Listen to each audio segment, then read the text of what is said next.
devant la maison de Simon-Pierre. La scène précédente se passe à Capharnaüm, avant le soir. La guérison de la belle-mère de Simon-Pierre. Jésus vient de guérir la belle-mère de Simon-Pierre à la demande des apôtres. Et le soir venu, lorsque le soleil se fut couché, on portait devant lui tous ceux qui étaient malades et les possédés du démon. Et toute la ville était rassemblée devant la porte. Évangile de Marc 1, 32 à 33. C'est devant la maison de Pierre que cela se passe. Et lui, imposant les mains à chacun d'eux, les guérissait. Évangile de Luc 4, 40. Et il guérit tous ceux qui allaient mal, de façon que fut accompli ce qui a été dit par le ministère du prophète Isaïe en ce terme. Il a pris nos infirmités et il s'est chargé de nos maladies. Évangile de Matthieu 8, 16 à 17. Il sortait aussi des démons de plusieurs, criant et disant, « Tu es le Fils de Dieu. » Et les prenant à partie, il ne les laissait pas parler parce qu'il savait qui il était, qu'il était le Christ. Évangile de Luc 4, 40, 41. Et le matin, longtemps avant le jour, il se leva, sortit et se rendit en un lieu solitaire. Et là, il priait. Évangile de Marc 1, 35. Ce texte nous renseigne sur les attitudes de Jésus. La maladie, l'emprise du mal et de Satan lui sont intolérables. Ses mains se font secourables pour exprimer la tendresse de Dieu et guérir. En est-il de même pour nous? Devant la maladie et le mal qui détruisent et mutilent nos mains et nos gestes, traduisent-ils dans un silence pacifiant la bonté du cœur que nos paroles trahiraient? Il est bon d'insister. Dieu agit ici par les mains du Seigneur. Il nous y enseigne la tendresse du geste, annonce discrète de celle du cœur, lorsque la souffrance écrase et que le discours révolte. La petite phrase de Matthieu citant Isaïe, « Il a pris nos infirmités et il s'est chargé de nos maladies », ouvre dans la foi une étonnante perspective à notre réflexion. Jésus prend sur lui nos infirmités, nos maladies, il s'en charge. Sa venue transforme notre condition humaine, car si les maladies existent toujours, et nous ne les savons que trop, témoins désarmés et désemparés face à la maladie qui atteint et détruit ceux que nous aimons, Jésus et lui seul, en ce cas, nous libère de l'absurde et du retour au néant. C'est un homme, le Fils de l'homme, tout perclus de nos maux que le Père contemple en Jésus son bien-aimé. Il le reconnaît en chacun de nous, au temps de l'épreuve. Plus nous sommes brisés par la souffrance, la nôtre ou celle des autres, plus nous ressemblons à l'homme des douleurs. Confondu avec lui, le Père nous aime d'un même amour. Dieu ne triche pas. Son Fils devient le chemin réel de nos sueurs et de nos agonies. Aucun discours lénifiant de sa part sur la souffrance, mais son amour nous livre son Fils, venu vivre notre fragilité, nos propres détresses et jusqu'à nos doutes.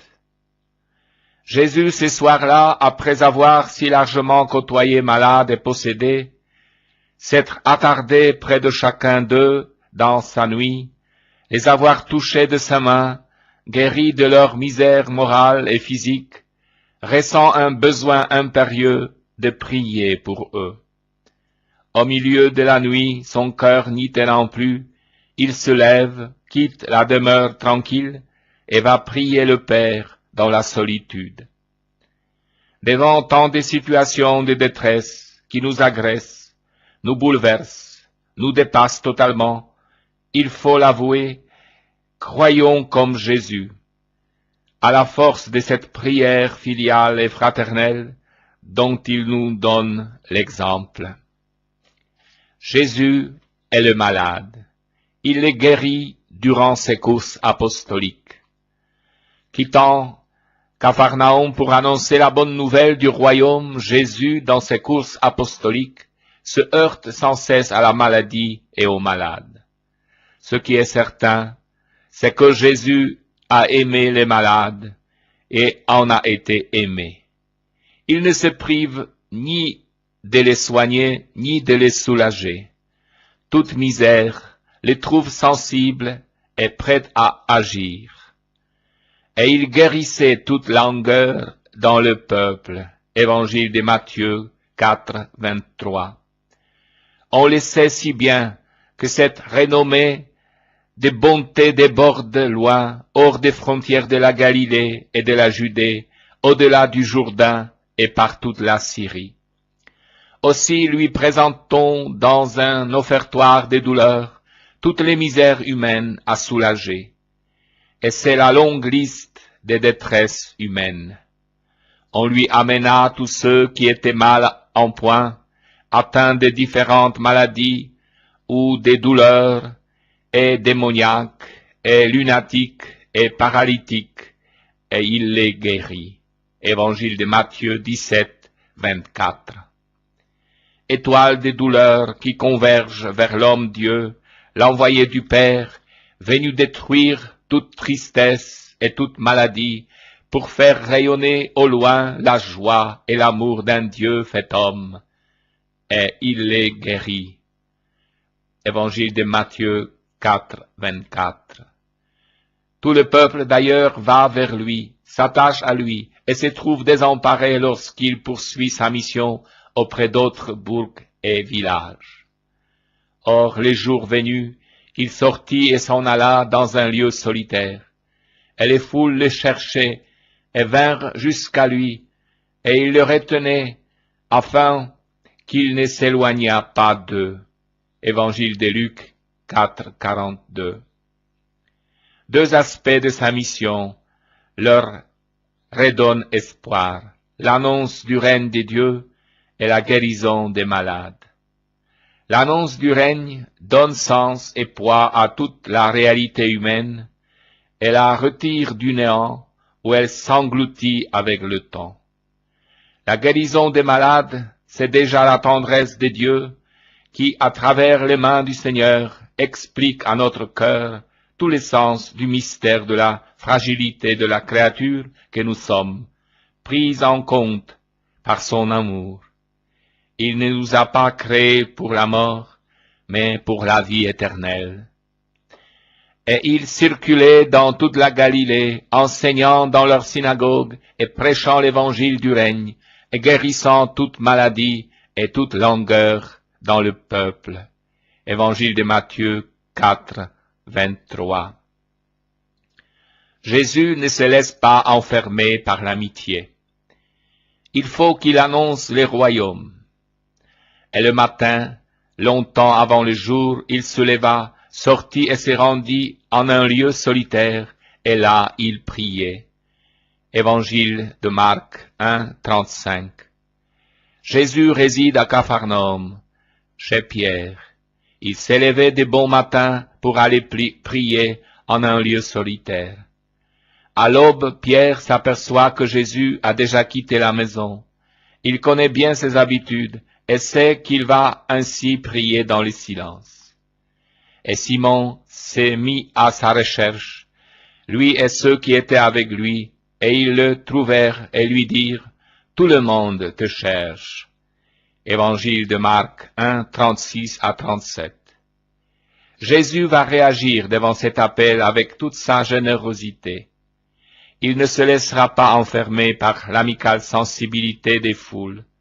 Il faut qu'il annonce les royaumes, dira-t-il dans Luc. Et il leur dit, il faut que j'annonce aussi aux autres villes la bonne nouvelle du règne des dieux. car j'ai été envoyé pour cela. Et ils allaient prêchant dans les synagogues de la Judée. Évangile de Luc 4, 43 à 44. Et c'est un ordre qu'il donne aux siens dans Marc. Et il dit à ceux qui voulaient le retenir, « Allons ailleurs, dans les bourgs voisins, afin que je prêche aussi, car c'est pour cela que je suis sorti. » Et il s'en alla prêchant dans leur synagogue, dans toute la Galilée, et chassant les démons. Évangile de Marc 1, 38 à 39. Il faut qu'il annonce les royaumes, et il en prendra les moyens, sachant se détacher de toute amitié trop envahissante, et qu'il empêcherait de remplir sa mission. Car j'ai été envoyé pour cela. Évangile de Luc 4, 43. Jésus se détermine en fonction du royaume. Sa liberté d'action s'organise en ce sens. Il est parfaitement indépendant. Seul compte pour lui l'annonce de la bonne nouvelle et non sa satisfaction personnelle. D'ailleurs, pour annoncer le royaume de Dieu, il fait des courses folles à travers le pays. Et il allait prêchant dans les synagogues de la Judée. Évangile de Luc 4, 44. Et il circulait dans toute la Galilée, enseignant dans leurs synagogues et prêchant l'évangile du règne, et guérissant toute maladie et toute langueur dans le peuple. Et les foules nombreuses les suivirent, de la Galilée et de la Décapole, et de Jérusalem, et de la Judée, et du pays au-delà du Jourdain. Et sa renommée se répandit dans toute la Syrie. Évangile de Matthieu 4, 23 à 26. Il enseigne, il annonce la bonne nouvelle du royaume, il guérit. Le regard de Jésus. Après la pêche miraculeuse, l'appel des apôtres, Pierre, André, Jacques et Jean. Méditons quelques brèves notations relevées sur le regard de Jésus au cours de l'épisode de la première pêche miraculeuse. Il vit deux frères, Simon dit Pierre et André son frère. Évangile de Matthieu 4, 18. Il les vit, il les a vus et les a jaugés. C'est lui qui les appelle. Venez avec moi et je ferai de vous des pêcheurs d'hommes. Évangile de Matthieu 4, 19. Il vit deux autres frères, Jacques, fils de Zébédée, et Jean, son frère. Évangile de Matthieu 4, 21. Quelle puissance et quelle amitié dans son regard, dans sa voix, puisque ces rudes marins abandonnent tout pour le suivre. Et eux aussitôt, laissant là leur filet et leur père, les suivirent. Évangile de Matthieu 4, 19. 4 hommes mûrs, et des rudes parmi les rudes, des pêcheurs, quittent tout pour les suivre.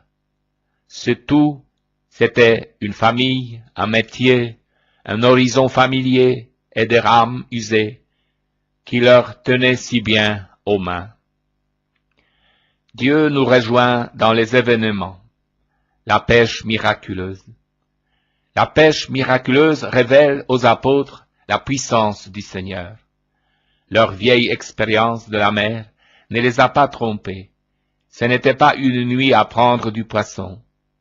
Ils ont pêché toute la nuit sans rien prendre, et ils le savent bien. La lune, les vents, la température n'y sont pas. Inutile d'insister. Et pourtant ils font confiance au Maître, à sa parole. Et Simon répondant dit, « Maître, nous avons peiné toute la nuit sans rien prendre, mais sur ta parole, je lâcherai les filets. » Évangile de Luc 5, 5.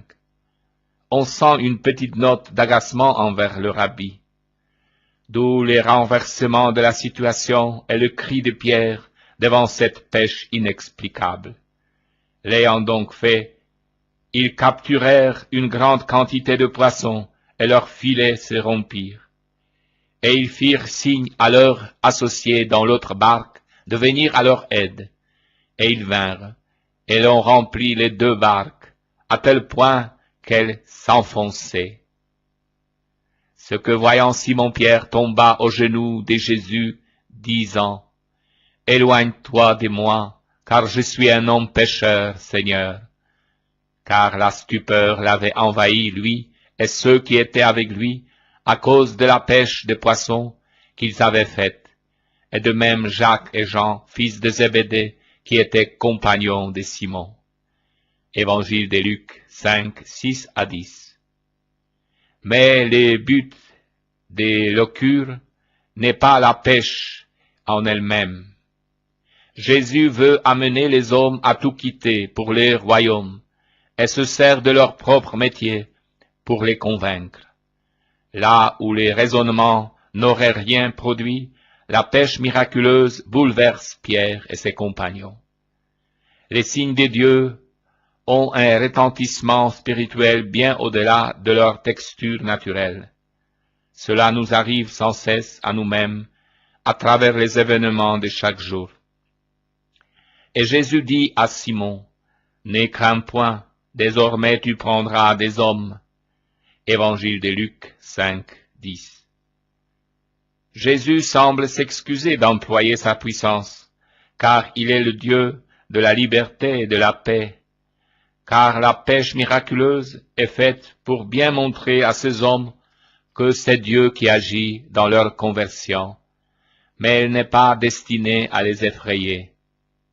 Et ayant ramené la barque à terre, quittant tout, ils les suivirent. Évangile de Luc 5, 11. C'est Dieu qui convertit, la pêche miraculeuse.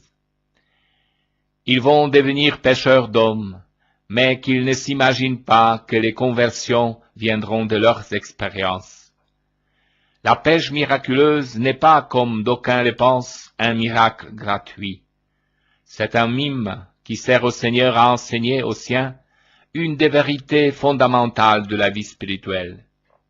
Le mieux, c'est que des marins expérimentés qui ont travaillé toute la nuit sans rien prendre vont sur un mot du Seigneur remplir leur filet à craquer. Qu'ils sachent bien qu'auprès des hommes, il en sera de même. Ce n'est pas leur technique qui gagnera les cœurs, mais la puissance d'amour du Seigneur au travail dans le monde. Toute cette scène est destinée à leur faire saisir le mystère de Dieu. Quand il eut cessé de parler, il dit à Simon, « Avance au large, et lâchez vos filets pour la pêche. » Et Simon répondant dit, « Maître, nous avons peiné toute la nuit sans rien prendre, mais sur ta parole, je lâcherai les filets. » L'ayant donc fait, ils capturèrent une grande quantité de poissons, et leurs filets se rompirent. Évangile de Luc 5, 4 à 6.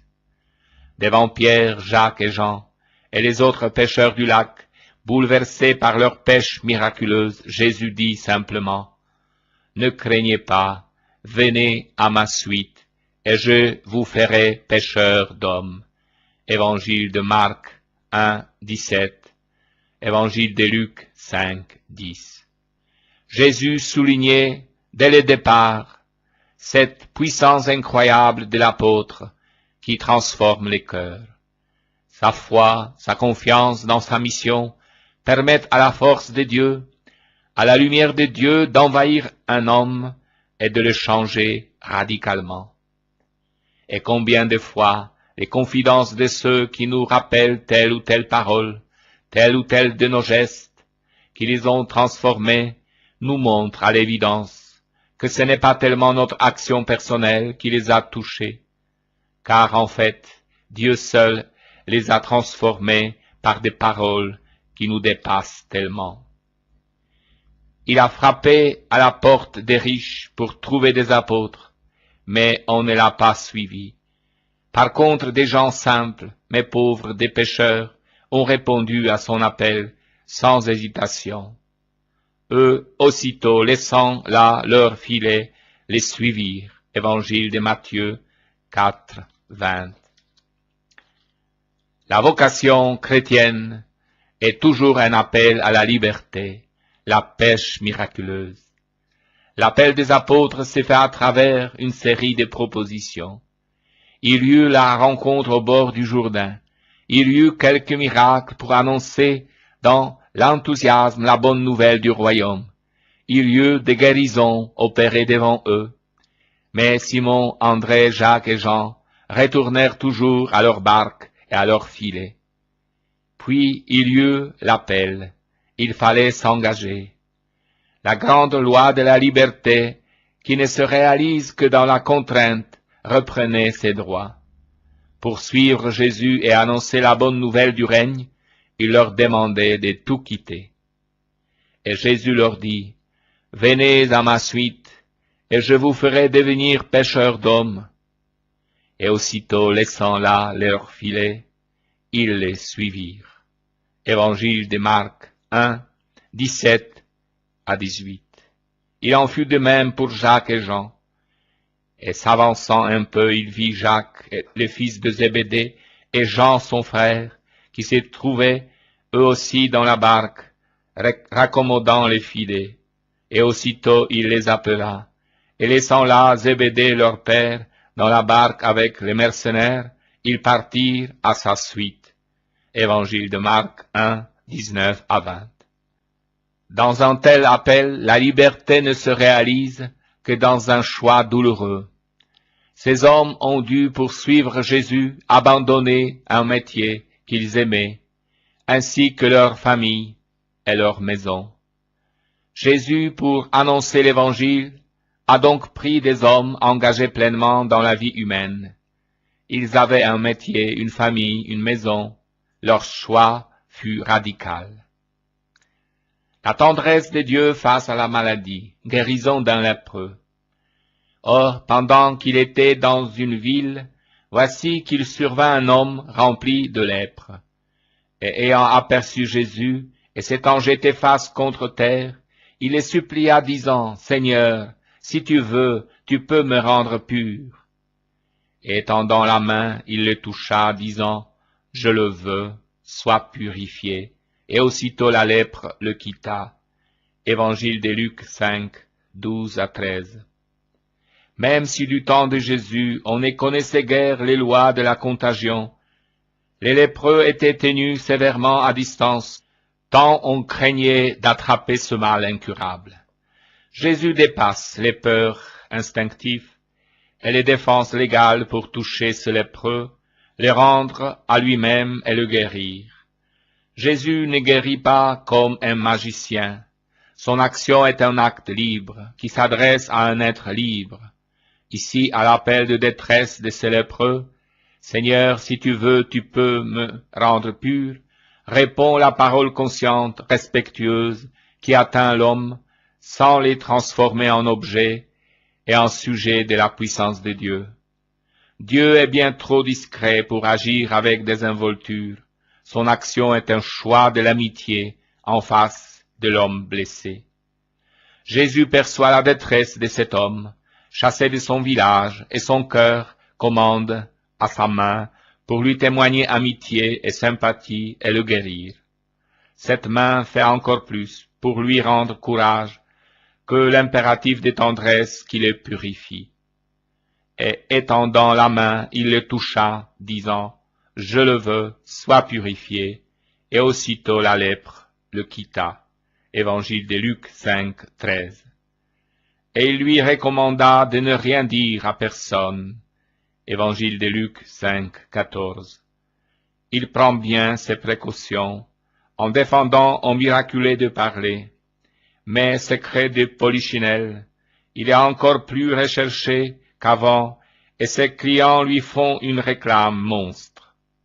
Les lépreux, à peine sortis, se mit à parler sans fin et divulguer sa guérison, de sorte que Jésus ne pouvait plus entrer publiquement dans une ville. Évangile de Marc 1, 45. Or, sa renommée se répandait de plus en plus, et les foules nombreuses se réunissaient pour l'entendre et se faire guérir de leur maladie. Mais lui se retirait dans les lieux déserts et priait. Évangile de Luc 5, 15 à 16.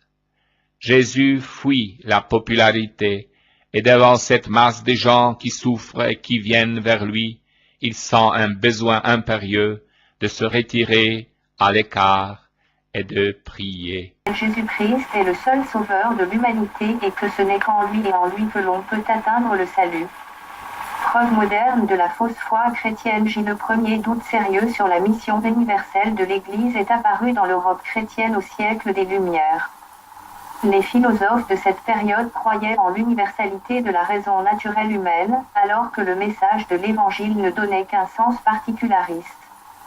L'Évangile du Christ, écrit Lessing dans son enfance de la race humaine, sera rejeté comme après, qui a déjà rempli sa tâche, époque à venir, quand il y aura Évangile de la raison, qui enseigne à l'homme qu'il fait bon n'est pas sous la menace d'une peine, comme dans l'Ancien Testament, ni espérer une récompense dans le futur que le royaume de Dieu a annoncé, mais seulement pour le but de cette raison 1.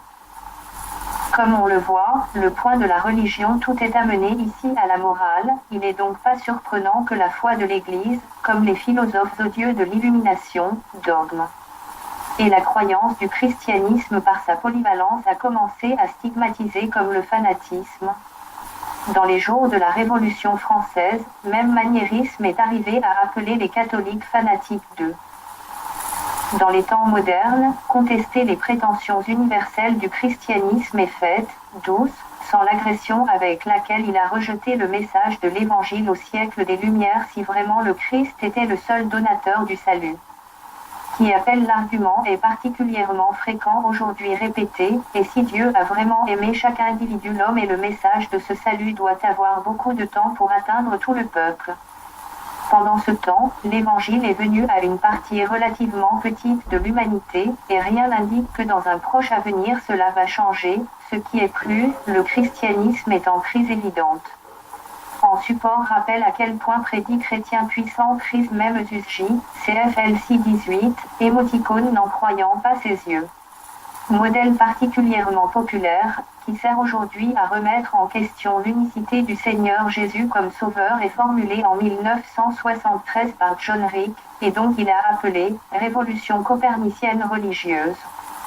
Compte tenu du fait évident, selon John Rick, la particularité du christianisme parmi d'autres religions, il est temps d'aller enfin de la ptolémaïque, la foi en Christ, le seul sauveur et l'Église en dehors dont soi-disant il n'y a pas de salut, et d'adopter un modèle héliocentrique, Dieu manifesté ou hielopostatio, révélation pluriforme. Le fruit et la preuve de cette révélation ou hielorodnego sont différentes religions, qui Rick considère également compétents pour présenter aux gens la dimension la plus importante de notre existence. Au moins des deux raisons les plus importantes, l'idée de Rick mérite d'être rejetée. Tout d'abord, sachant qu'il existe un document de 1996 de la Commission théologique internationale Christianisme et les religions, 13, dire que toutes les religions sont vraies, cela revient à dire qu'ils sont tous faux. 3. En d'autres termes, le droit dans le héliocentrique, proposé par John Rick est quelque chose que les religions la pratiquent ne devraient pas compter. Eh bien, il est impossible de ne pas remarquer que le christianisme ouvertement sur une telle perspective serait d'accord sur le fait que ni la parole de Dieu n'est pas vraiment la parole de Dieu ou le pardon des péchés n'est pas vraiment la rémission des péchés, ou les sacraments. En un mot, vous devez abandonner la foi et commencer à au mieux jouer avec les croyants. Mais surtout, ce qui porte le christianisme à l'un d'un certain nombre d'autres religions implique l'abandon de la foi dans la divinité de Jésus et son Père Zedouietnosk, qui est, pour le dire simplement, implique la destruction de l'essence même du christianisme et la satisfaction de sa coquille morte, ne convient que pour l'élimination. Selon Rick, la foi en la divinité de Jésus n'est qu'une métaphore poétique, exprimant qu'il était quelqu'un d'extraordinaire au-delà de toute imagination. Inutile de dire que la métaphore poétique est aussi, de l'avis de Rick, à la fois la croyance que notre rédemption a eu lieu sur la croix, ainsi que la croyance que Christ a été ressuscité. Face à une telle arrogance envers ma foi chrétienne, l'homme n'a même pas la force de discuter. Le passage cité dans la première lettre aux Corinthiens 15, 1-7, 1-9 rappelle spontanément. Si Christ n'est ni vraiment le Fils de Dieu ni ressuscité, cela n'a pas de sens de jouer au christianisme. Et surtout les grands idiots étaient des martyrs qui préféraient mourir plutôt que de renoncer à leur foi en Christ. En un mot, il ne suffit jamais de rappeler que le christianisme ne proclame pas le mythe de Jésus-Christ, qui pourrait être modifié en fonction des besoins émergents et adapté à telle ou telle préférence. Le christianisme proclame le Christ qui est le chemin, la vérité et la vie. Si quelqu'un pense que ce n'est pas vrai, laissez-le nous quitter, mais ne laissez pas le chrétien faire semblant. Si quelqu'un pense qu'il est naïf et stupide de croire en Christ, soyons heureux de l'admettre, oui, nous sommes si stupides et naïfs que nous croyons vraiment au Christ, qui est le vrai Dieu et le sauveur de tous les peuples. J'émerveille, l'apôtre Paul a déjà écrit au sujet Meisterkowitzach qui cherchait mieux que cet évangile que les apôtres prêchaient, si vite que vous voulez passer à un autre évangile. Cependant, il n'y a pas d'autre évangile, il n'y a que des personnes qui sont en état de confusion parmi vous et qui voudraient tordre l'évangile du Christ. Mais si nous ou un ange du ciel vous prêchons un évangile différent de celui que nous vous avons prêché, laissez-le être maudit.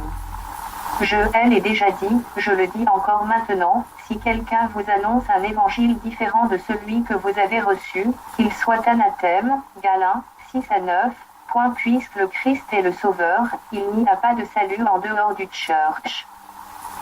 Expliquons maintenant brièvement la doctrine de la foi qui est incluse dans la déclaration selon laquelle il n'y a pas de salut en dehors de l'Église. Permettez-moi de commencer par prêter attention à deux interprétations sans doute erronées de ce théorème. Tout d'abord, contrairement à la foi catholique et que son interprétation, soit, disant capable d'atteindre le salut même catholique que, par exemple, tous les soirs, disant non catholiques ont été exclus de la vie éternelle 4. Deuxièmement, ne pas la vérité, qu'en dehors de l'Église, il n'y a pas de salut, être interprété de telle manière que cela ne signifie plus rien. Après tout, le Christ, le Seigneur nous a donné à l'Église, et en elle sa parole et les sacrements, nous avons grandi en lui pour la vie éternelle. Par conséquent, notre appartenance à l'Église et l'utilisation des sources de salut ne sont certainement pas quelque chose d'important. Proposition pour essayer de présenter cette synthèse en 3 points. Il est vrai que, en dehors de l'Église il n'y a point de salut, souligne l'importance primordiale de notre appartenance à l'Église. Donc, si quelqu'un, croire que le Christ est le Fils de Dieu et le seul sauveur du peuple, ne va pas se joindre à l'Église et être baptisé vraiment risquer le salut éternel, CFMC 16, 1-6. De même, si un chrétien néglige l'Eucharistie dominicale et n'attache pas d'importance à se nourrir du corps du Seigneur, voir GN 6,53.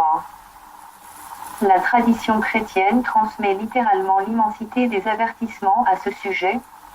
Le jour du Seigneur, abandonne tout, écrivait un auteur anonyme de Didascalia apostolique, 2, 5, 9, de N, qui a vécu au IIIe siècle, et se dépêche sans tarder de te réunir, parce que tu glorifies Dieu. Sinon, de quoi le peuple de Dieu va-t-il s'excuser, qui ne se réunit pas le jour du Seigneur, pour entendre la parole de la vie et manger la nourriture divine qui dure éternellement. Dans cette perspective, Saint Cyprien, plus 2, 5, 8, évêque de Carthage et plus tard martyr, fut le premier à utiliser la formule selon laquelle il n'y a pas de salut en dehors de l'Église. Il s'en est servi comme argument par lequel il a prévenu les fidèles, en particulier ceux qui, dans l'Église catholique, étaient exclus de la communion avant de rejoindre le schisme de Felicissimus, où ils se sont vus offrir immédiatement les sacrements. Dans ce schisme, il s'agit de Satan lui-même, a soutenu l'évêque Cyprien, il promet la paix pour que la paix ne puisse être obtenue. Il promet la santé pour que celui qui est en faute ne guérisse pas. Il promet d'être admis dans l'Église, bien qu'il veuille que celui qui le croit soit complètement perdu en dehors de l'Église. 5. Comme on le voit, non pas tant Cyprien donne une thèse théologique, mais parle plutôt de la plus haute voix de son exhortation pastorale aux fidèles, en particulier ceux qui pourraient être attirés par des promesses offertes par le schisme, retient à l'Église catholique, de ne pas se laisser entraîner dans le schisme. La signification de cet argument était plus ou moins la même, si vous y allez, vous pouvez renoncer à votre salut éternel. Moi-même, plus ou moins, j'ai essayé de convaincre un candidat de la milice qu'il ne la rejoindrait pas. On lui avait promis de lui donner un appartement et un bon salaire à la fois, mais en même temps il n'était pas caché qu'il était censé arrêter d'aller à l'église. Le même argument qu'il a utilisé pasteur luthérien Dietrich Bonhoeffer, déjà en 1936, l'église du Reich, organisée par les partisans d'Hitler afin de dominer l'église Utransquigo en Allemagne. Se référant aux résolutions doctrinales des deux synodes de son Église, Bonhoeffer a fermement affirmé que la gestion de l'Église du Reich s'est séparée de l'Église chrétienne par sa doctrine et son activité. Les limites de l'Église sont les limites du salut. Celui qui se sépare délibérément de l'Église confessante en Allemagne est séparé du salut 6. D'un autre côté, l'Église de l'âge apostolique et avec toute la clarté confesse que Dieu veut que tous les hommes soient sauvés et parviennent à connaître la vérité, 1 Tm 2, 4, voire 4, 1, 0. Cette idée fausse est la vérité sur le désir de Dieu pour le salut de tous tirer des conclusions, comme aujourd'hui se fait souvent. Soi-disant nous a permis d'oublier le travail missionnaire de l'Église du Sauveur lui-même nous a promis de le faire, et jamais avec cette obligation ne sera pas libéré, nous prêchions tous les peuples et toutes les nations, voir Mon 28, 1 9. Auparavant, au nom de la vérité, en dehors de l'Église, il n'y a pas de salut, parfois on oublie que Dieu veut sauver tous les hommes. Aujourd'hui, au nom de cette seconde vérité, nous oublions souvent l'obligation de proclamer l'Évangile à tous ceux qu'elle n'a pas encore vus. Notons que les deux erreurs, bien qu'extrêmement différentes, ont une structure similaire, face à deux vérités difficiles à harmoniser, l'une s'enfuit. Un exemple admirable d'une préoccupation simultanée à la fois à la vérité que nous trouvons dans le catéchisme de l'Église catholique, dans le chapitre sur l'enregistrement de la nécessité du baptême, 1, 2, 5, 7, Dieu a lié le salut au sacrement du baptême, mais il est lui-même pas lié par ses sacrements. En ce qui concerne notre sujet pourrait dire la même chose, Dieu a lié le salut au visible appartenant à l'Église, mais il n'est pas lié par, et peut tout, qui veut rejoindre son Église. Invisible mindset. À la lumière de la foi est là quelque chose d'évident, que la miséricorde de Dieu à tous les hommes. Cela ne nous autorise pas à minimiser l'importance de l'appartenance sans équivoque à l'Église dans notre cheminement vers la vie éternelle et l'utilisation des sources de grâce que Christ lui-même y a placées. Ici, il convient de rappeler les enseignements de Saint Thomas d'Aquin, 1274, sur les cercles d'appartenance universelle au Christ en tant que chef de l'Église. Thomas d'Aquin a mis en ordre cette science avec un épanouissement que personne d'autre de l'enseignant de l'Église ne pouvait égaler.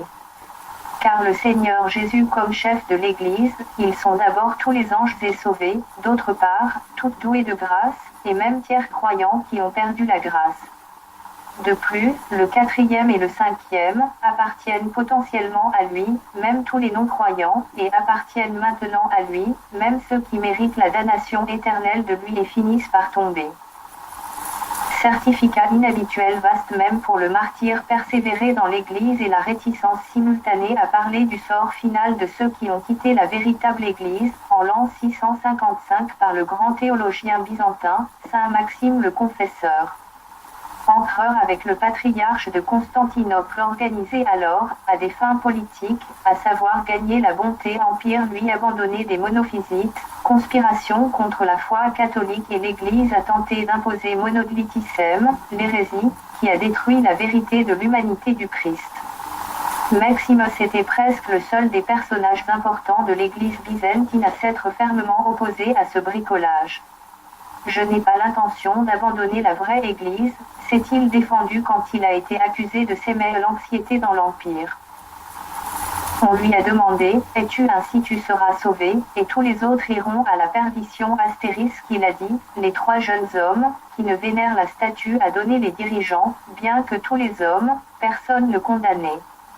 Ils ne regardaient pas ce que les autres faisaient, mais ils ne regardaient que pour ne pas trahir eux-mêmes la vraie foi. De même, Daniel jeté dans la fosse au lion ne condamne ceux qui lui aussi ordre avant que Darius, ne priait pas Dieu, mais il pensait à lui-même. Il a préféré mourir plutôt que de trahir Dieu et, en transgressant les droits naturels des pères, endurer l'angoisse de sa conscience. Par conséquent, Dieu me défend également de ne pas être condamné ou de dire que moi seul je serai sauvé. Je préfère mourir. Plus tard, Saint se défendait beaucoup. Thomas More. Les deux sont grands témoins de Maxence qui mit que la vérité en dehors de l'Église il n'y a pas de salut, devrait être pris avec tout le littéral, mais la vérité que absolument aucune preuve ici que les gens qui se trouvaient hors de l'Église ne devaient pas être sauvés. Essayons de trier un sujet supplémentaire brièvement. Comme il n'y a pas de salut en dehors de l'Église, la question est dure sur les lèvres, au-delà de laquelle l'Église n'a pas de salut. Les théologiens chrétiens s'accordent généralement pour dire que Christ le Seigneur a fondé la seule et unique Église. Cela est particulièrement indiqué par les symboles bibliques de l'Église en tant que corps du Christ et en tant que bien-aimé. Christ, le Seigneur, a sans doute un seul corps et un seul bien-aimé.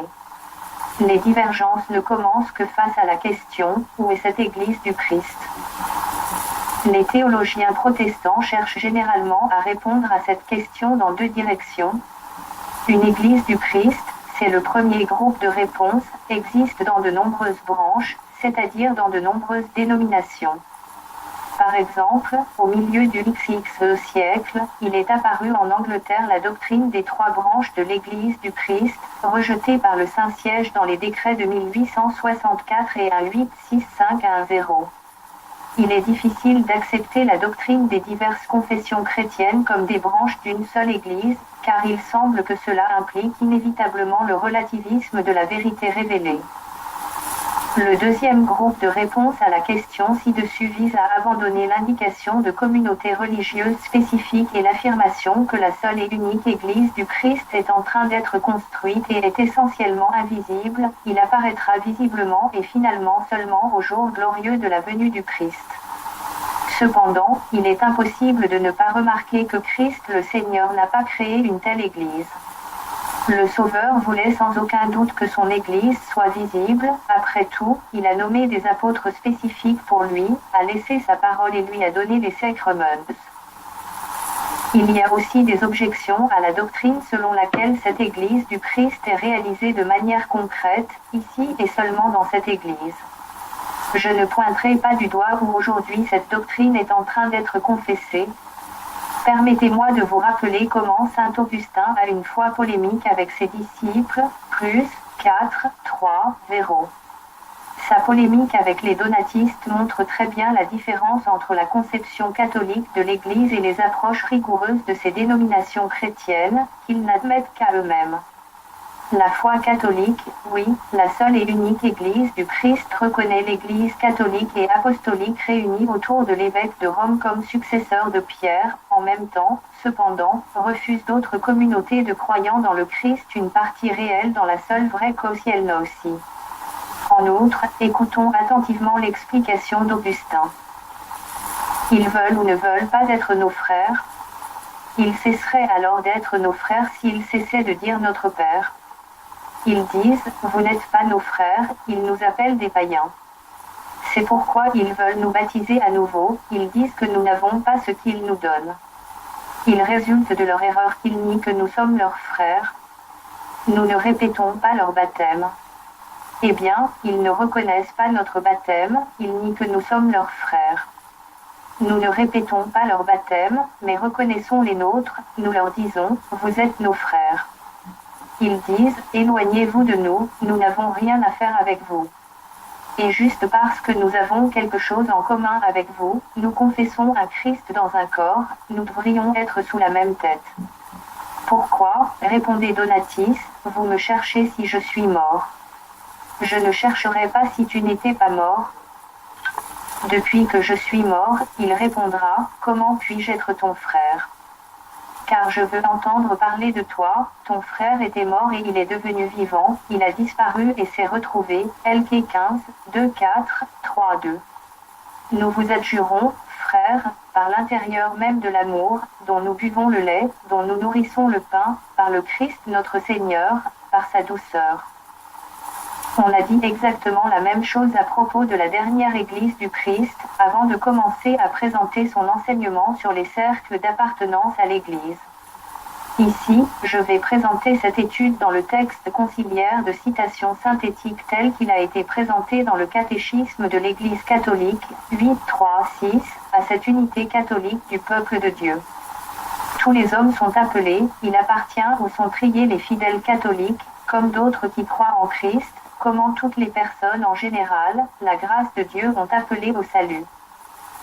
Il est significatif que la vaste conférence conciliaire Constitution dogmatique sur l'Église, 13 à 16, a été synthétiquement résumée dans 4 numéros consécutifs de ce catéchisme. Il est difficile pour des preuves plus solides que ces deux vérités, que, en dehors de l'Église catholique il n'y a pas de salut, et en même temps, il veut embrasser le divin pasteur et sa grâce salvatrice embrasse tout le monde, nous confessons en même temps que réel et expliqué mutuellement. Père Jacques Saligeau. Les paraboles du royaume. Les invités aux noces. Jésus, invité chez l'un des principaux pharisiens, vient de donner un conseil pour le moins inattendu. Toi, lorsque tu donnes un repas, invite des pauvres, des estropiés, des boiteux, des aveugles, et tu seras heureux de ce qu'ils ne sont pas en état de te le rendre, car on te le rendra lors de la résurrection des justes. Évangile de Luc 14, 12 à 14. Cet appel de Jésus a bouleversé l'un des convives, car même un pharisien peut ouvrir son cœur à la parole de Dieu. Aussi celui-ci s'exclame-t-il, « Heureux celui qui prendra son repas dans le royaume des dieux. » Évangile de Luc 14, 15. Jésus en profite pour raconter à ses contemporains une parabole transparente.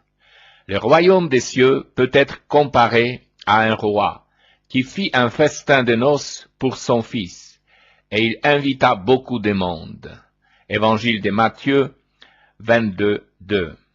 L'allusion est claire, c'est l'histoire d'Israël, et au-delà d'Israël, celle de toute humanité, invitée sous les chapiteaux des cieux à la noce du Fils bien-aimé. Le roi, c'est donc le Père, et le Fils, Jésus lui-même. Les invités n'ont pas voulu reconnaître l'heure du Seigneur. En effet, après 2000 ans, la préparation s'achève, les temps sont révolus. Mais Israël décline l'invitation. Quel dommage, quel drame. Et il envoya son serviteur à l'heure du dîner dire aux invités, « Venez, car c'est déjà prêt. » Et tous ensemble se prirent à s'excuser. Évangile de Luc 14, 17 à 18. Pauvre raison humaine qui sentent mercantilisme et l'égoïsme. Mais en fait, tous s'esquivent et personne ne se dérange. Devant ce premier refus, rappel de l'opposition rencontrée par les prophètes tout au long de l'histoire, Dieu redouble de tendresse vis-à-vis de son peuple.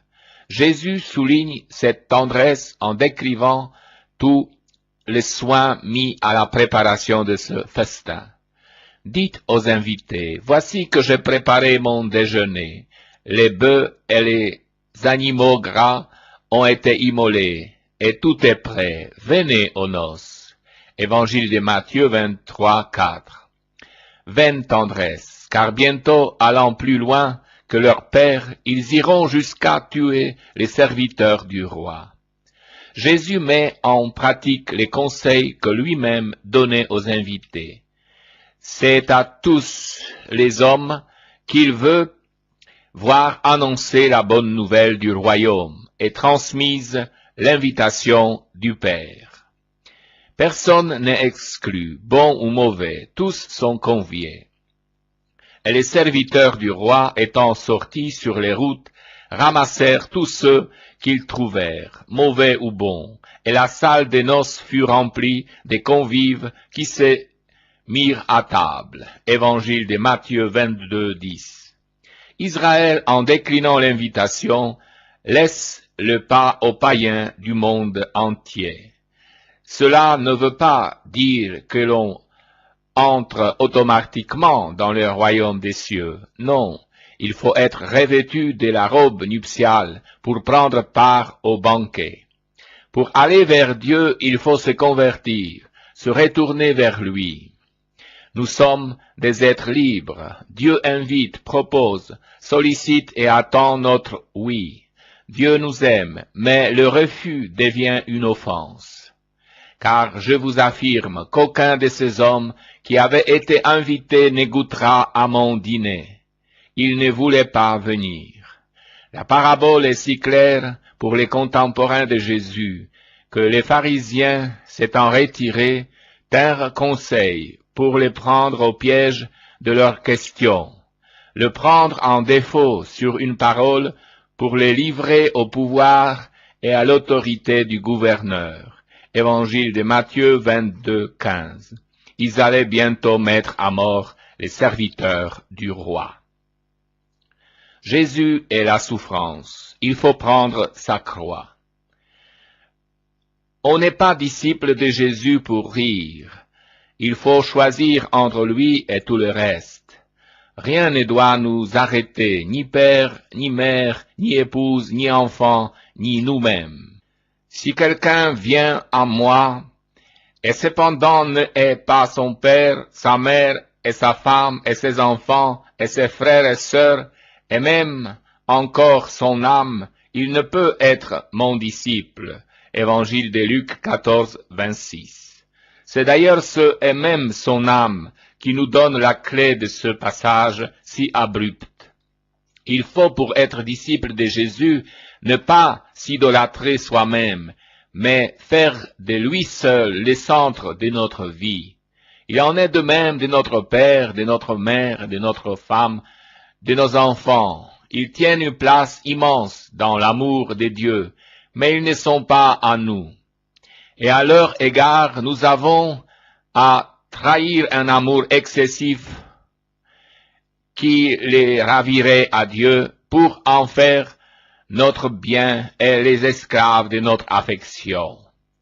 Le paradoxe de Jésus nous entraîne vers un amour des nôtres où nous ne les retrouvons pleinement eux-mêmes que dans la splendeur même du Seigneur qui les aime puisqu'il les a créés. Jésus, dans ses exigences mêmes, témoigne de son origine, car ses demandes ne peuvent provenir que de celui qui est l'essentiel, vers qui tous se tournent. Il est le centre, car c'est par rapport à lui, si quelqu'un vient à moi, que tout s'efface. Devant Jésus, tous ceux que nous aimons sont seconds et ne doivent pas nous empêcher de l'atteindre. Ce qui n'enlève rien à toute la richesse de nos relations humaines. Elles ne sont pas sur le même plan. Quel est donc cet homme qui se donne comme le centre du monde? Cela ne se comprend que parce que cet homme est Dieu. Les chemins du Seigneur sont des chemins de dépassement et de choix de l'essentiel. Jésus nous demande de ne pas faire de nos affections terrestres l'empêchement pour les connaître et aimer lui. Le mystère de la souffrance, il faut prendre sa croix. La sagesse du Seigneur étonne, car elle va contre tous les principes naturels. Pour lui, la souffrance serait donc bonne, la souffrance serait donc grande, puisqu'il est nécessaire de l'accepter si l'on veut être son disciple. Quiconque ne porte pas sa croix et ne vient pas à sa rencontre ne peut pas être mon disciple. Évangile de Luc 14, 27. Pourquoi dire de telles paroles qui nous révoltent, alors que ses yeux n'ont jamais pu voir une souffrance sans que ses mains ne cherchent de la guérir avec la puissance du cœur de Dieu? À Pierre, n'a-t-il pas dit de même, il faut que le Fils de l'homme souffre? Ce qui révolte Pierre, qui ne se gêne pas pour le lui dire. Alors, Jésus nous rappelle tout simplement l'amour réaliste de Dieu. Il nous faut accepter la volonté du Père qui nous a créés finis, fils de l'homme, comme lui, avec une naissance et une mort. L'adoption divine à notre égard ne détruit pas ce que nous sommes, des êtres fragiles et mortels, soumis à la souffrance parce que créés. Jésus nous demande de le suivre sur le chemin, marcher à sa suite, prendre notre croix, c'est parce que c'est le seul moyen qu'avait Dieu, à partir du Fils de l'homme, son Fils bien-aimé, de nous amener à lui, par ce passage jusqu'à la résurrection. Il y a un radicalisme dans l'attitude de Jésus face au royaume. Il y a une exigence de renoncement et de réflexion pour qui veut le suivre.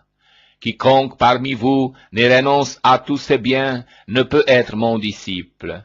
Évangile de Luc 14, 33. Jésus le dit après avoir raconté deux paraboles du royaume, de la tour et de la guerre. Le chemin de la liberté spirituelle passe par le renoncement et la réflexion. Il y a opposition absolue entre le bien matériel et le royaume si on s'attache à ce bien comme à l'essentiel. Pour Jésus, c'est tellement évident que celui qui ne renonce pas à tout pour le suivre ressemble à un homme assez fou pour bâtir sans argent ou à un roi assez fou pour combattre sans soldats. Celui qui a mis en route un vaste chantier et se voit contraint de tout arrêter faute de ressources, comme celui qui s'engage dans une bataille perdue d'avance, parce qu'ils n'ont pas su s'asseoir et réfléchir, ne sont pas les bons candidats pour être les disciples de Jésus. Les attitudes de Jésus, la miséricorde. Tous les publicains et les pécheurs s'approchaient de Jésus pour l'entendre, et les pharisiens et les scribes murmuraient, disant, « Cet homme accueille les pécheurs et mange avec eux. » Évangile de Luc 15, 1. Devant cette reproche des pharisiens, Jésus réagit. Par des images très simples, très évocatrices, il va dévoiler toute sa tendresse à l'égard des pécheurs. Dans les trois paraboles, la brebis perdue, la drachme perdue, le fils prodigue, il nous livre les secrets de la miséricorde du Père et la sienne à leur sujet. C'est en premier la brebis perdue et retrouvée où l'on se préoccupe davantage de la fugueuse que du calme troupeau. Et le berger divin ne se lasse pas d'atteindre et employer tous les moyens pour amener les égarés, à l'image de la femme qu'il dépeint balayant de la cave au grenier pour retrouver sa drachme. Ce n'est pas la volonté de votre Père qui est dans les cieux qu'un seul de ces petits périsse. Évangile de Matthieu 18, 14. Au premier beau mouvement du fils prodigue, ce Père verra et de loin, et se précipitera, le cœur rempli à craquer de miséricorde et d'amour, comme le Père dont il nous conte l'histoire et l'anxieuse attente. Et les couplets sur les frères aînés montrent bien notre incompréhension totale, à l'exemple des scribes et des pharisiens arrêtés, butés qu'ils sont, sur la faute trop réelle du cadet, mais incapables, eux, de comprendre la miséricorde du Père. C'est le cri de la miséricorde divine face à notre misère. Mais son Père lui dit, « Mon enfant, en tout temps tu es avec moi, mais il fallait festoyer et se réjouir, puisque ton frère que voici était mort, et il est revenu à la vie. Il était perdu, et il est retrouvé. » Évangile de Luc 15, 32. Parabole du Père miséricordieux. Terrible et merveilleux Seigneur, dont l'humour renvoie chacun à sa propre conscience, dans les jugements qu'il porte sur les autres. Les attitudes des contemporains de Jésus, décrites au début de la parabole, nous montrent d'un côté des publicains et des pécheurs attirés par Jésus et qui l'écoutent, et d'un autre des pharisiens et des scribes outrés d'un tel accueil fait à ce gens-là. Il ose manger avec eux un comble. Devant les réflexions désobligeantes des pharisiens et des scribes sur sa manière d'agir envers les publicains, Jésus se contente de décrire l'attitude du Père face aux pécheurs. C'est le Père qui a l'initiative tout au long du récit. Le Père attend, guette même ce dévoyé fils. L'aperçoit-il de loin? Il court vers lui. Il le serre dans ses bras, le couvre de baisers et lui fait la fête. il est proprement déraisonnable tant il l'aime. Pour Jésus, il s'agit de montrer que le Père de miséricorde fait pleuvoir sur les justes et les injustes. C'est lui qui va vers le pécheur. La conversion du pécheur n'est pas parfaite. Il regrette les conforts de la maison paternelle et décide d'y retourner. Il semble davantage poussé par la faim que par l'amour de son Père, qui pourtant l'accueille à bras ouverts. Il est clair que l'attitude du Père ne se veut pas sur les registres du raisonnable, mais sur celui de la vie. Il était perdu et il est retrouvé. Jésus et l'argent. La parabole de l'économe infidèle n'a pas fini de faire couler de l'encre.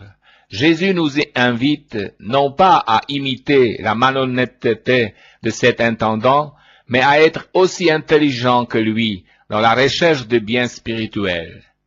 Et plus loin, Jésus nous demande d'être fidèles dans les petites choses et en particulier de bien nous servir de l'injuste argent afin que le bien éternel nous soit confié. Celui qui est fidèle dans les petites choses est fidèle dans les grandes, et celui qui est injuste dans les petites choses est injuste dans les grandes. Si vous n'avez pas été fidèle pour les biens d'autrui, qui vous donnera ce qui est à vous? Évangile de Luc 16, 10 à 11. L'histoire de l'économe infidèle nous provoque, car les filons savent se servir des biens de la terre à leur avantage. Alors pourquoi ne les ferions-nous pas fructifier encore davantage en vue du royaume et pour une utilisation plus fraternelle? Notre liberté nous permet d'employer l'argent intelligemment selon les lumières de la foi et non pas seulement à notre profit personnel. Et moi je vous dis, faites-vous des amis avec l'argent injuste. Évangile de Luc 16, 9. Même l'argent peut donc devenir pour nous un moyen pour nous orienter vers le royaume. Vous ne pouvez servir Dieu et l'argent. Le chemin de la liberté chrétienne passe par le mépris de l'argent. La liberté chrétienne de l'homme, c'est justement de ne pas se donner de maître en dehors de Dieu. Personne ne peut servir deux maîtres. En effet, ou bien il haïra l'un et aimera l'autre, ou bien il s'attachera à l'un et ne fera pas de cas de l'autre. Vous ne pouvez servir Dieu et l'argent. Évangile de Matthieu 6, 24. Or, si aujourd'hui on ne fait plus aucun cas de Dieu, c'est que notre maître, aussi bien à l'ouest qu'à l'est, c'est l'argent. Des deux côtés, nous en sommes arrivés à une définition matérialiste de l'homme. Un homme ne vaut que le poids de son salaire, de son compte en banque. Jésus connaît l'unité du cœur humain, pris par une passion, par un seul maître. Le cœur humain se donne entièrement. N'est-ce pas une des causes profondes de l'apostasie actuelle, d'une indifférence religieuse très forte? On sert l'argent et l'on méprise Dieu. Jésus le sait et nous le dit, le cœur humain ne peut s'attacher qu'à un seul maître. Si l'argent devient notre maître, il chassera Dieu de notre cœur. Jésus le saura aussi par une expérience personnelle, combien cruelle, la trahison d'un ami pour de l'argent. Le nom que Jésus donne à l'argent, Mammon, c'est le nom du dieu syrien de l'argent. Et combien des hommes possédés par l'argent et prêts à toutes les bassesses pour se les procurer? Jésus et la richesse. Les gens d'argent n'aiment pas le Christ. Les pharisiens amis de l'argent écoutaient tout cela et le narguaient. Évangile de Luc 16, 14. Ses ennemis le raillent parce qu'il nous met en garde contre l'argent. Vous ne pouvez servir Dieu et l'argent. Évangile de Matthieu 16, 13. Mais Jésus va riposter calmement, mais fermement, soulignant l'inanité de cette grandeur humaine basée sur la richesse et l'orgueil. Vous êtes ceux qui se font passer pour justes devant les hommes, mais Dieu connaît vos cœurs. En effet, ce qui est élevé parmi les hommes est une abomination devant Dieu. Évangile de Luc 16, 15. Jésus n'apprécie pas du tout les titres comme nous. Il a bien d'autres points de repère pour nous juger. Dieu nous connaît pour nous mesurer à notre aune. Il nous connaît dans nos péchés. Il nous connaît dans nos faiblesses. Il nous connaît dans notre sincérité. Il nous connaît dans nos déchirements. Comme il est bon de se savoir connu de ce Dieu de Jésus-Christ, de ce Dieu qui nous aime dans notre vérité d'homme, tel que nous sommes. Il ne nous reproche que notre sot orgueil. Ce qui est élevé parmi les hommes est une abomination devant Dieu. Oui, Dieu connaît nos cœurs, il connaît notre misère, mais il suffit de le reconnaître pour qu'il élève les humbles. C'est déjà ce que disait sa mère dans les Magnificat. La loi d'amour exigeante. Je vous l'ai dit en vérité, jusqu'à ce que passe le ciel et la terre, pas un iota ni un trait de la loi ne passera jusqu'à que tout soit arrivé. Évangile de Matthieu 5, 18. Pour Jésus, il y a une loi immuable, fondée en Dieu. Il ne s'agit pas là des innombrables prescriptions mosaïques, mais de la loi d'amour, inscrite dans le développement d'Israël et de son histoire. Loi écrite à travers les textes des prophètes. Celle-là est immuable et se réalise point par point. Elle fut la volonté de la part de Dieu de rencontrer l'homme en Jésus et d'en préparer la venue. Que de pages merveilleuses écrites en ce sens, inspirées par l'Esprit de Dieu, et qui peu à peu nous conduisent à la loi nouvelle, qui est bonne nouvelle, et dont seule l'observance nous permet d'entrer dans le royaume à la suite de Jésus. C'est lui qui m'aime, c'est celui-là qui observe mes commandements. Cette loi d'amour se trouve inscrite dans bien de textes ou des lois de toutes les religions. Elles aussi conduisent mystérieusement vers la lumière de Jésus, tant d'hommes de bonne volonté. Car la loi dont parle Jésus, c'est cette volonté divine de créer une humanité en marche vers la vie même de Dieu. Cette loi d'amour commence avec la création de l'homme, pour se développer et prendre force avec Abraham, les patriarches, les amoureux de Dieu, de toutes les religions, et enfin avec Jésus lui-même. Cet amour s'adresse à tous les hommes sans aucune exception. Les chemins en sont exigeants. C'est lui donc qui aura enfreint un de ses moindres commandements et aura enseigné aux hommes à agir, cela appelé le moindre dans le royaume des cieux. Et celui qui aura pratiqué et enseigné, celui-là sera grand dans le royaume des cieux. Évangile de Matthieu 5, 19.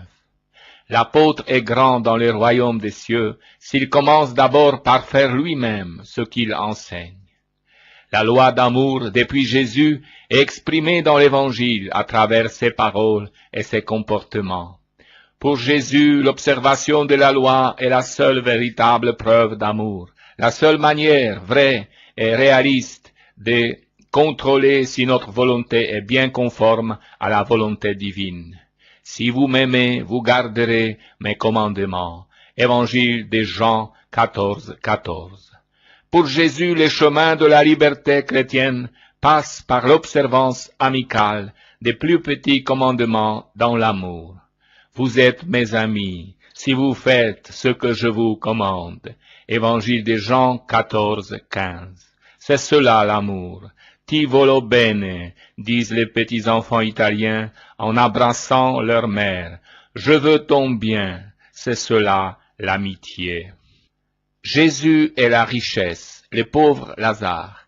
Il était un homme riche, et il se revêtait de pourpre et de fin lin, faisant chaque jour une chair splendide.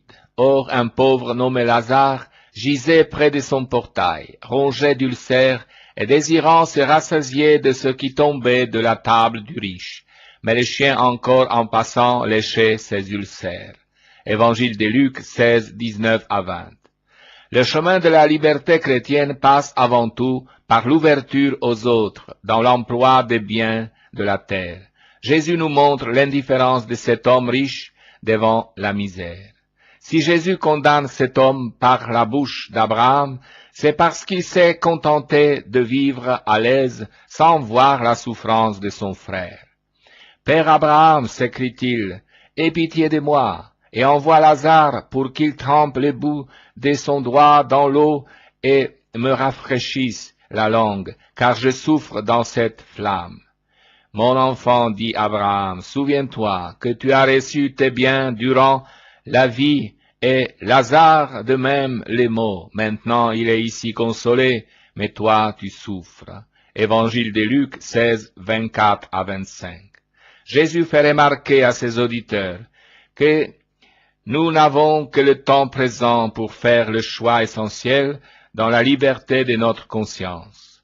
Aussi termine-t-il la parabole à propos des frères du mauvais riche en nous rappelant le dialogue entre Abraham et ce dernier.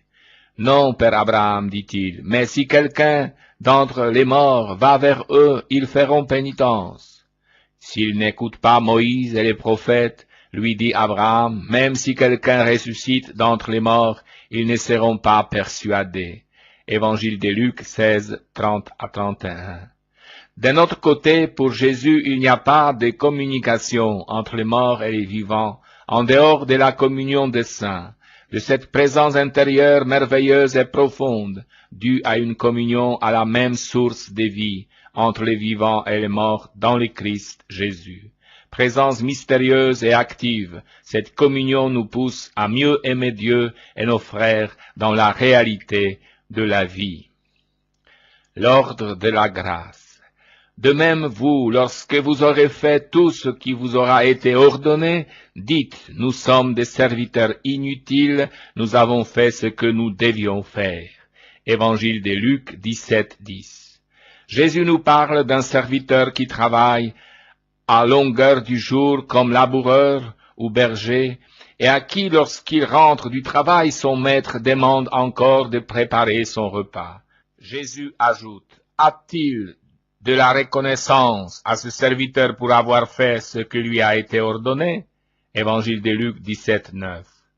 Jésus veut nous rappeler ici que dans le domaine surnaturel de la grâce, nous sommes parfaitement impuissants. C'est Dieu qui donne croissance et vie. Notre coopération est presque comme néant devant ce que Dieu fait. La vie éternelle.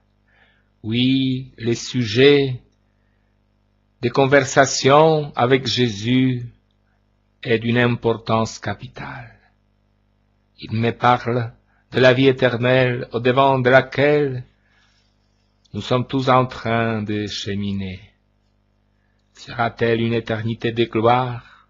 C'est justement pour cela que tu as été créé.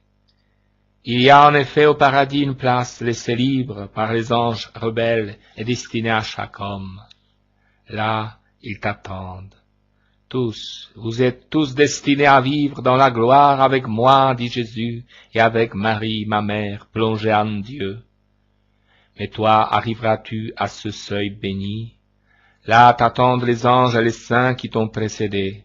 Là tes grands-parents et tes parents, là les saints de l'Ancien et du Nouveau Testament font une couronne à Dieu dans la vision de qui ils goûtent une joie infinie.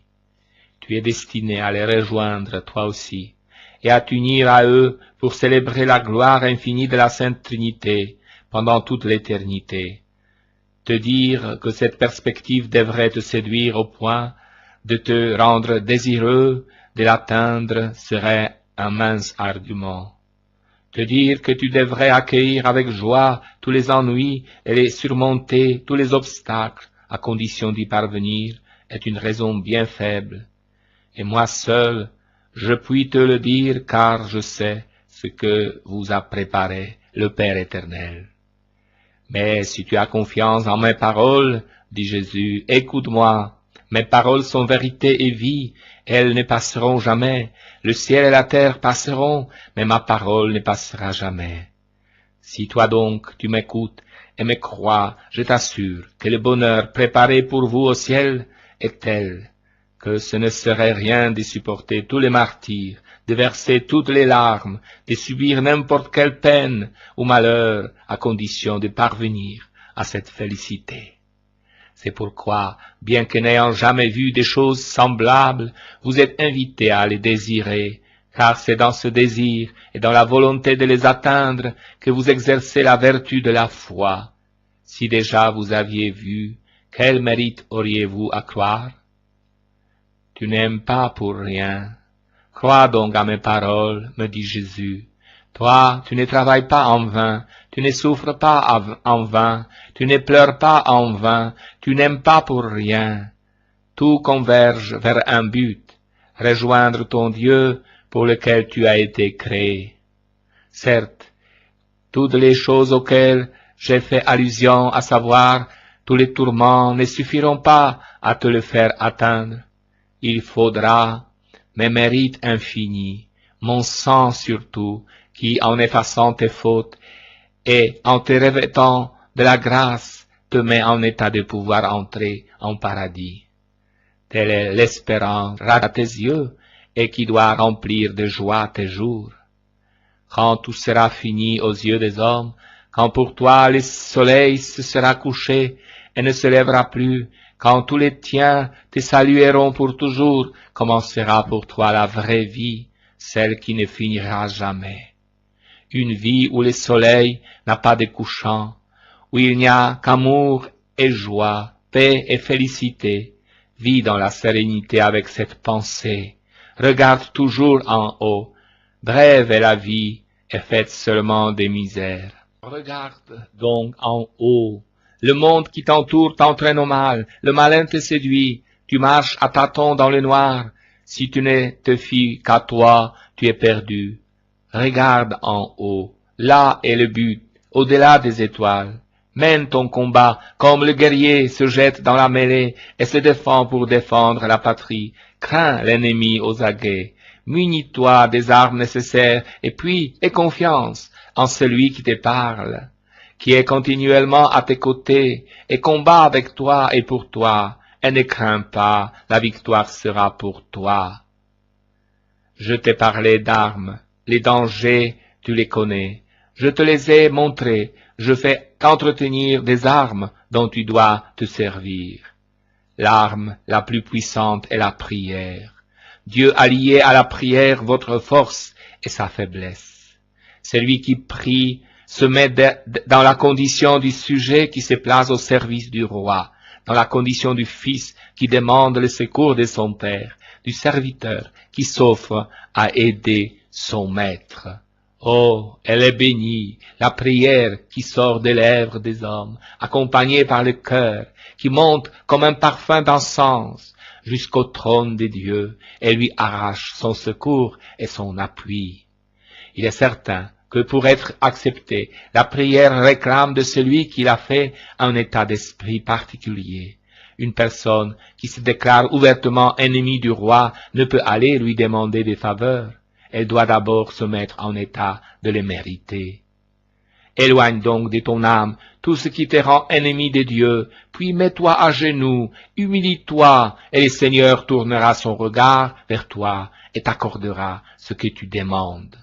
Je t'avertis d'une chose, si les hommes étaient plus attentifs et plus désireux de leur bien véritable, ils ne devraient demander qu'une seule grâce, et c'est la suivante.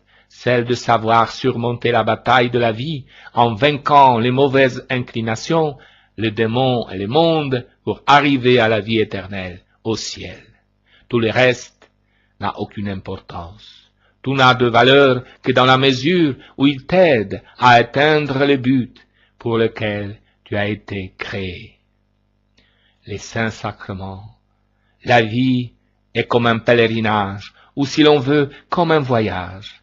Et comme pour n'importe quel voyage que tu ferais sur la terre, tu t'assures d'emporter avec toi les aliments qui te nourrissent et la boisson qui te désaltère. Voici que moi, en t'invitant à accomplir le voyage le plus long, celui de la vie, je t'ai préparé, dit Jésus, une nourriture qui te restaure, te donne du repos et la force suffisante et abondante pour parvenir au but. Tu as déjà compris de quoi j'ai l'intention de te parler, des saints sacrements.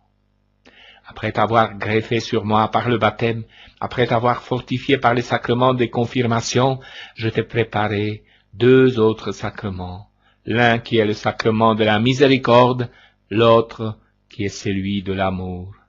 L'un te purifie, te nettoie, te lave dans mon sang, l'autre te nourrit, te fortifie. Il affermit tes forces et te met en état de surmonter heureusement les épreuves du pèlerinage dont je t'ai parlé. Dépourvu de ses secours, le chrétien est sans armes, et il se laisse abattre et vaincre. C'est pourquoi utilise-les toujours, journellement, au moins tous les dimanches. Oui, prie chaque jour, nourris-toi chaque jour du pain eucharistique, au moins tous les dimanches, comme tu t'es nourri du pain du froment que Dieu te donne et que l'homme te prépare. Ta vie spirituelle doit être nourrie comme la vie naturelle, et si tu négliges la nourriture, tu mourras en esprit comme mourrait de faim ton corps privé d'aliments. Il n'y aura qu'une seule différence. Alors que ton corps, en mourant, cesse de vivre, ton âme, en mourant par le péché, ne cessera jamais de vivre, car elle est spirituelle. Mais elle deviendra ennemie de Dieu, et si pour elle le dernier jour arrive dans ces conditions, il lui sera réservé non pas la joie éternelle, mais une éternité de peine. Ajoute une dernière chose à tout ce que je t'ai dit. Rappelle-toi que le royaume des cieux souffre violence, et ce n'est que par la violence que l'on y arrive, violence à toi-même, en vainquant tes passions et en pratiquant la mortification et la pénitence. Aime donc les sacrifices volontaires. Mortifie ton cœur, tes sens, ton corps, car la mortification est la clôture qui préserve des chutes. Mes enfants, si vous n'êtes pas appelés à la pénitence des anachorètes du désert, vous êtes cependant appelés à la pénitence et à la mortification. Je vous l'ai répété dans l'Évangile, si vous ne faites pénitence, vous périrez tous de la même manière.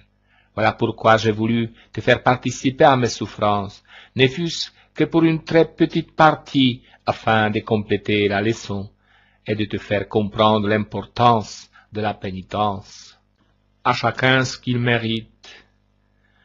Je vais te donner, me dit Jésus, une autre leçon d'importance capitale. Dans les événements humains, ce n'est pas toujours que l'on est disposé à pratiquer tout ce que je te dirai. Néanmoins, à l'œil scrutateur de Dieu, qui voit tout et auquel rien n'échappe, rien ne doit être exempt du jugement. Ce que l'homme appelle ruse, Dieu peut l'appeler injustice. Ce que l'homme dit permis, Dieu peut le dire illicite.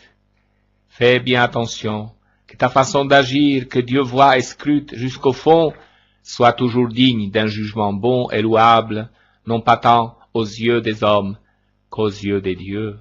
En outre, je te prie d'être juste. La vertu de justice est tenue en faible considération, même par mes enfants qui se disent pratiquants et religieux, ceux qui par conséquent, dont on devrait pouvoir dire qu'ils sont dignes d'admiration devant Dieu et devant le monde.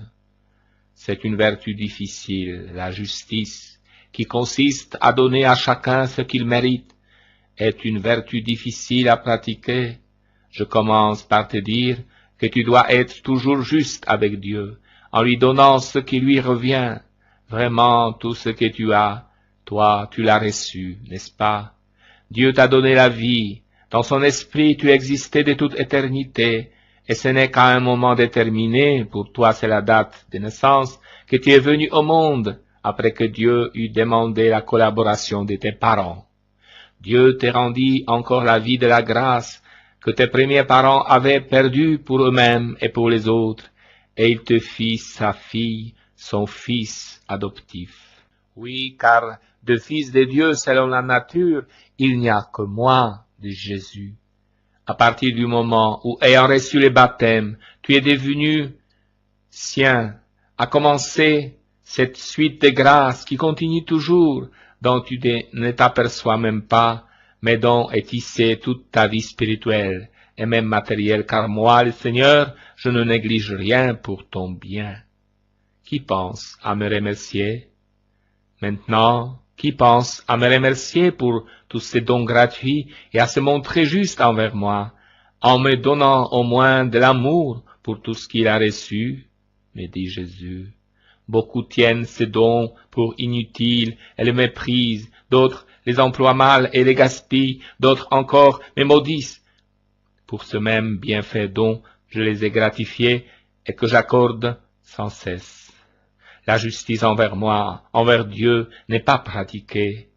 Si tu tiens compte ensuite de ce qui s'est produit sur la surface de la terre, qui pense jamais à remercier Dieu de ce qu'il fait se lever le soleil, s'ouvrir les fleurs et bourgeonner les arbres?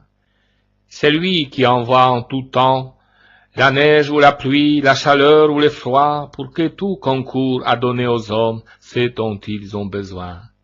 Tu entendras des blasphèmes et des imprécations, mais non des remerciements. Eh bien, apprends à remercier Dieu de tout ce qu'il t'envoie, car lui qui voit et connaît tout, pourvoit à tes besoins mieux que tu ne le ferais toi-même, et ne sois pas injuste avec lui.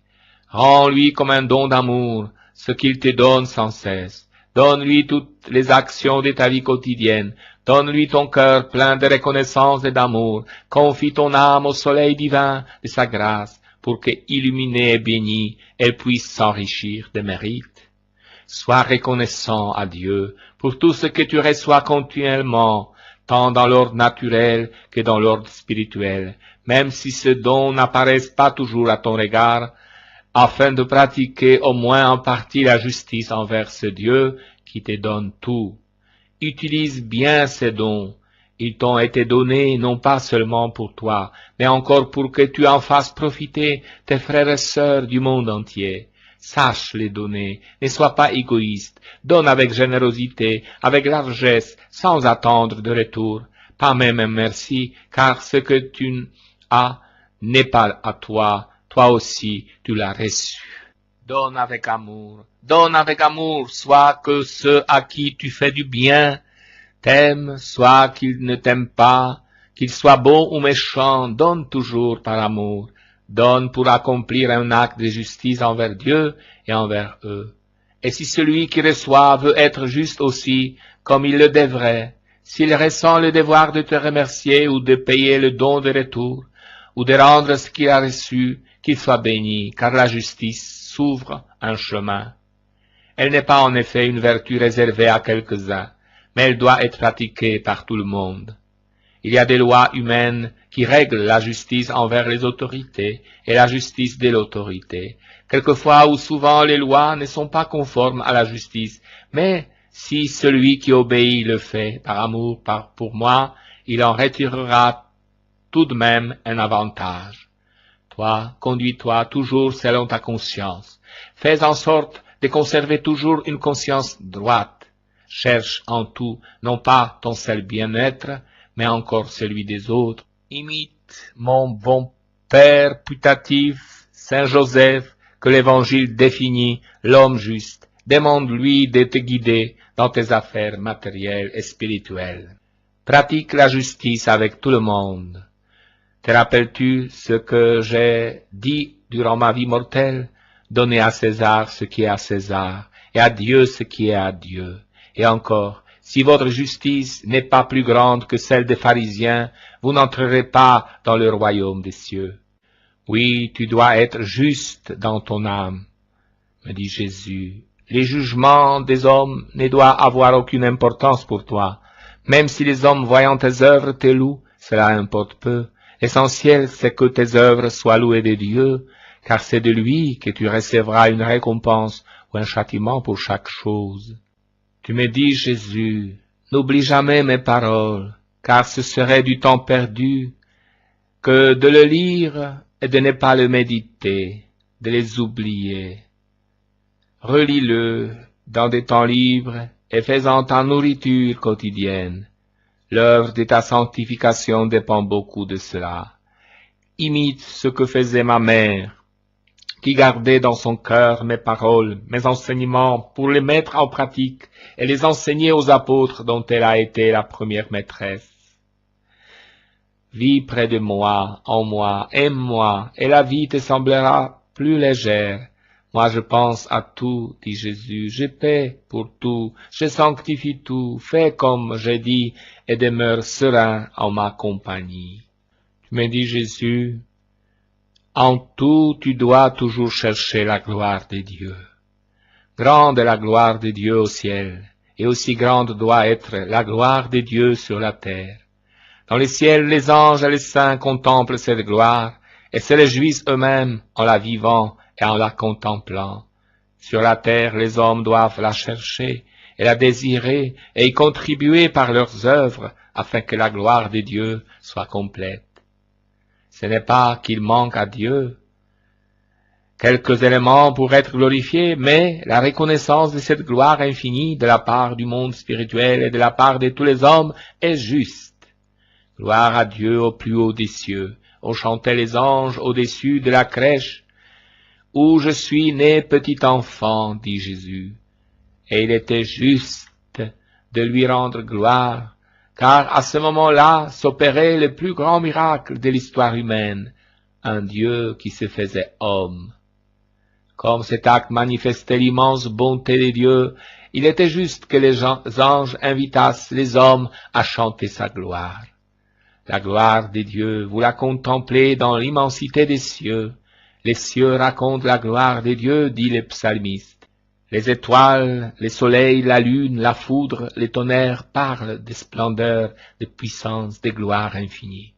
Les fleurs, les arbres, la terre, toute la nature dans sa beauté raconte aux hommes la providence, la beauté, la grandeur de Dieu et en célèbre la gloire. Chaque âme avec ses dons parle de l'infinie sagesse de Dieu et en chante la gloire.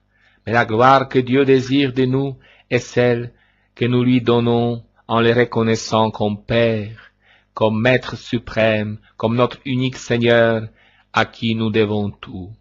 Notre soumission à ses lois qu'il nous a données dans ses commandements, la pratique du commandement de la charité qui est le résumé de ses lois, et que je suis venu apporter sur la terre, dit Jésus, voilà ce qui, plus que toute autre chose, honore Dieu, car il est pur amour, amour par essence, voilà ce qui lui donne la gloire qu'il désire. Je le remerciais. J'ai donné de la gloire à mon Père dans tous les instants de ma vie terrestre, dit Jésus. J'étais venu sur la terre pour glorifier le Père. C'est à lui que j'offrais toutes choses. Je le priais avant d'accomplir chaque miracle. Je le remerciais après l'avoir accompli, même si je pouvais dire en toute vérité, qui me voit, voit mon Père. C'est pourquoi sa gloire à lui rejaillissait aussi sur moi. Cherche donc toujours la gloire de Dieu en chacune de tes actions, qu'elles soient de petite ou de grande importance.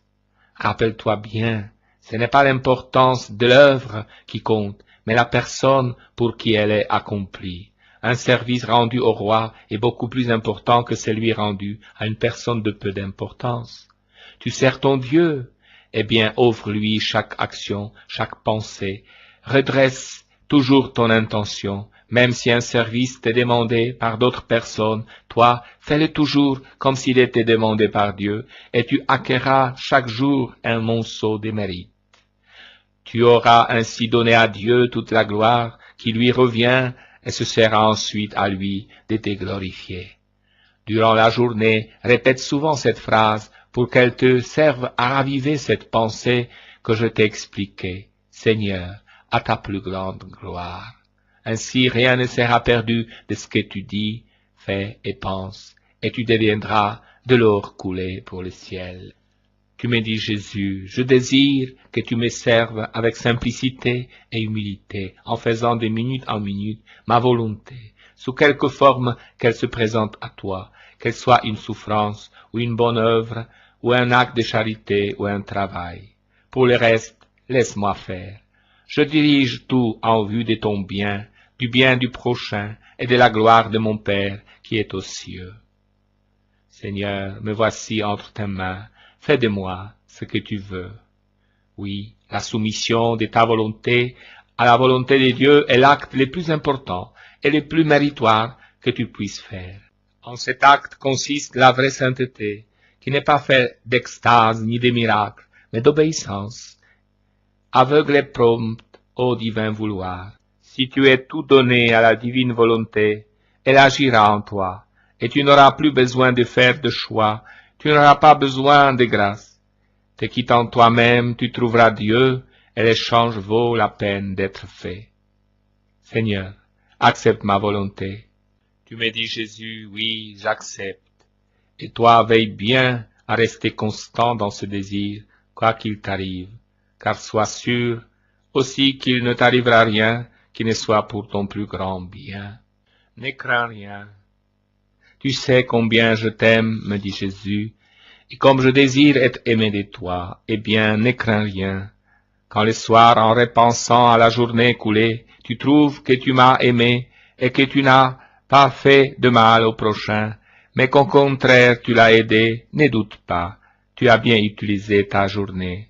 Du reste, ne t'inquiète pas du mal que peuvent faire les autres, ne t'inquiète que s'il s'agit d'une offense à Dieu et des moyens de la réparer. Pour le reste, laisse-moi faire. Tout le monde a une conscience et une manière de voir, c'est pourquoi ne veuille pas censurer. Vis en paix, en t'occupant de ta mission. Moi, je pense au reste, que cette pensée te serve chaque fois pour ton examen de conscience.